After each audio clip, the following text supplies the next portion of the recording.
జీవితంలో కావాల్సినవన్నీ కూడా అమ్మవారు సమకూరుతూనే ఉంటారు. కానీ ఎప్పుడు ఏదో వ్యక్తి అయిందని చెప్పి మనసును క్షోభ పెట్టుకోవడం వల్ల ఉన్నవి ఇంకోరు పట్టుకుపోతారు. వెతికి వెతికి వెతికి వెతికి వెతికి లోటంతా వెతుకుతుంటే మన అమ్మవారు ఇచ్చినవన్నీ పట్టుకుపోతుంటారు వాళ్ళు. అంచేత మన ముందు అవి వాడుతూ అవి పూర్తిగా మన ఆస్పీతంలో తీసుకుని అవన్నీ ఆనందంగా పొందినప్పుడే అమ్మవారి ఇచ్చే కొత్తదనాన్ని కూడా వెలుగు వస్తుంది. అది కేవలం వస్తువులు పదార్థాల మీద వ్యామోహానికి వెళ్ళకుండా అమ్మవారు యొక్క వాస్తవాన్ని గ్రహించాలి, వాస్తవికంగా ఉండే మంత్ర సాధన చేయాలి.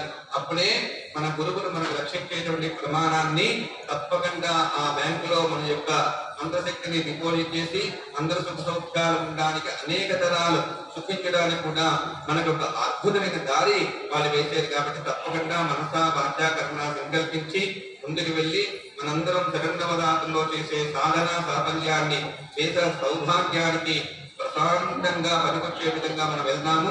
అమ్మవారి అనుగ్రహం పొంది సుఖంగా ఉందాం. సర్వం శ్రీ పరదేవతార్పణమస్తు.